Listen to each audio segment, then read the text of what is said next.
What is up and welcome back. We are back for the part 2 of the FJ build or fix series, I guess we'll call it. So stay tuned for that.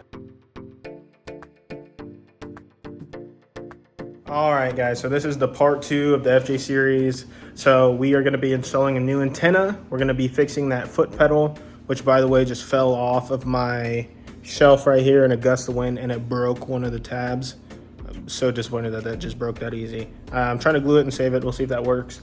And then we're going to fix the CB mount on the back of the truck because there's a rattle coming from somewhere in this FJ and it is driving me up the wall when I drive this thing, kind of hence the sound deadening, but also this might be the issue. So let me flip this camera around and show you some of these things. First things first, I just put a shorty antenna on this thing. This big one was getting caught on everything, and I think the shorty one looks a little bit better.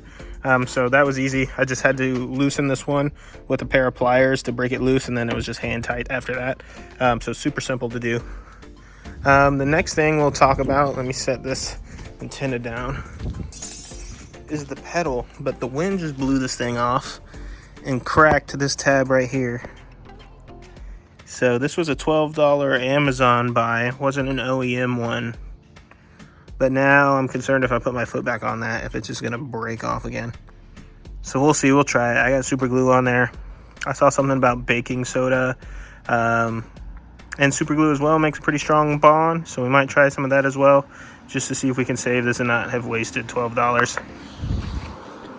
And then last but not least is going to be the CB mount. So I just had a bolt in there with a nut on the back, but the nut fell off. So that's why this thing is rattling around so much. And that is also why the paint back here is chipped, as you can see. So we'll try to get this off, get the new mount on there, maybe put some Loctite on that other bolt so it doesn't come off. So let me tackle these things in real quick order, and then I will show you guys the finished product.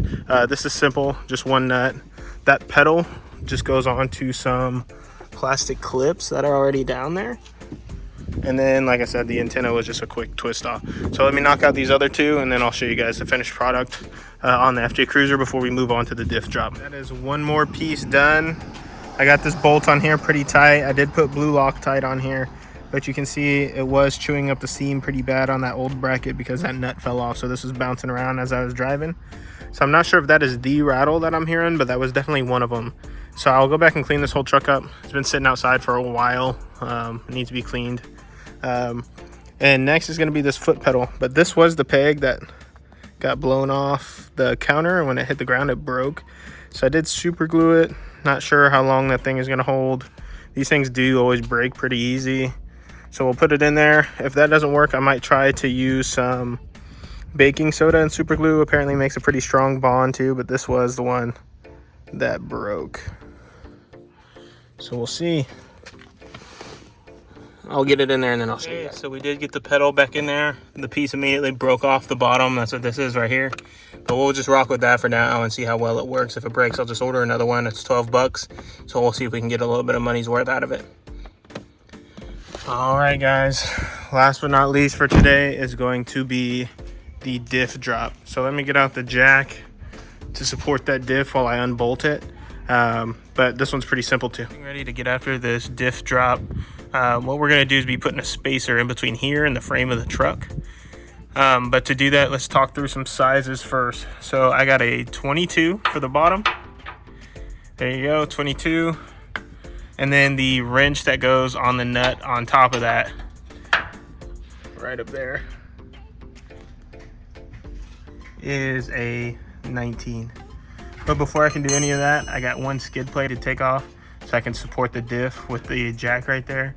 And those right there are a 1/2 inch or a 13. There's a total of 4 of these bolts up in here in each corner. So let me take off this skid plate, support that diff, and then we'll start taking these bolts out. Got the skid plate down. You can see these are the 4 bolts in each corner of that skid plate holding it on. 2 right here and then 2 in the back. Easy to get that off. Like I said, that was a 1/2 inch that took those off. I got the differential right here supported on the jack. And what we're going to be doing is taking this bolt out. It's a really long bolt, goes all the way up here to where this nut is at. I think this is a, what did I say, a 22 on the bottom. And on top, it's a 19-inch wrench. So this bolt goes through this whole engine support, or this part of this frame, to hold the differential to the bottom of your car.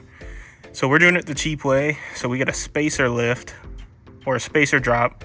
So it's a metal spacer that's going to slide in between this differential arm right here and the frame.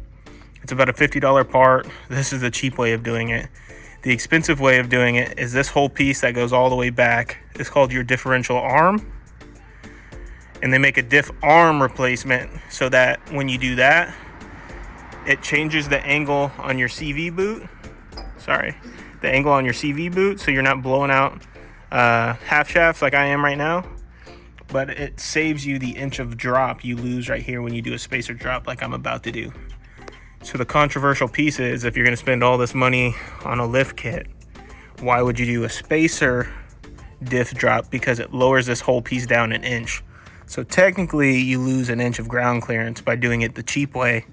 So you got to ask yourself, how hard do you wheel your vehicle? Does that really matter to you? With me right now using this as a daily driver, I'm okay with losing an inch of ground clearance, because now that I'm here in Florida, I don't wheel this thing like I do like I was in Colorado. However, that being said, I think the right way to do it is do the diff arm replacement, but that is an $800 part. So I'll do that eventually, but we're going to try the spacer one for now, just to see if it can save me cost in half shafts. You can see this one's blown out. And then over here on this side, you can see that this one's blown out as well. So we're gonna do this diff drop, and this will probably wrap up the rest of this video before we move on to putting in that belt tensioner, because that's gonna be a big job. So let me pull these bolts out and show you guys this the spacers that slide in there. That is the bolts out. You can see that there's already daylight in these diff arms between the frame. Make sure that you guys do keep these big washers, because you will have to reuse those on your new bolts. So let me get everything ready to go back in, and then I'll show you what the bolts look like before I put it back in here. This is the actual diff drop itself you're looking at. The only hardware that you reuse is these big washers that go on the bottom side of these diff arms. You don't use your old bolts. Here they are right here. But you do put a washer on the bottom of this thing, and then you use that old big washer that goes on the bottom of that diff arm. This will be your new hardware right here. There's torque specs for these. I don't know what they are off the top of my head. I'll look them up. And then I did put Loctite on mine just because I had it.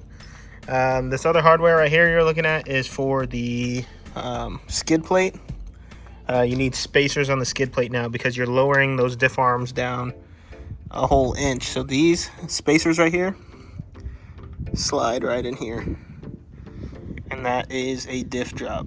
Again, this is a cheap way to do it. Some people say you don't need to do it, but at the rate I've been eating through half shafts, I'm just ready to try something different. So let me get this all tightened up, and I'll show you guys along the way. Just something to be aware of. This is the new nut that goes on the new bolt. This is no longer a 19. So your old bolts right here, these ones were a 19.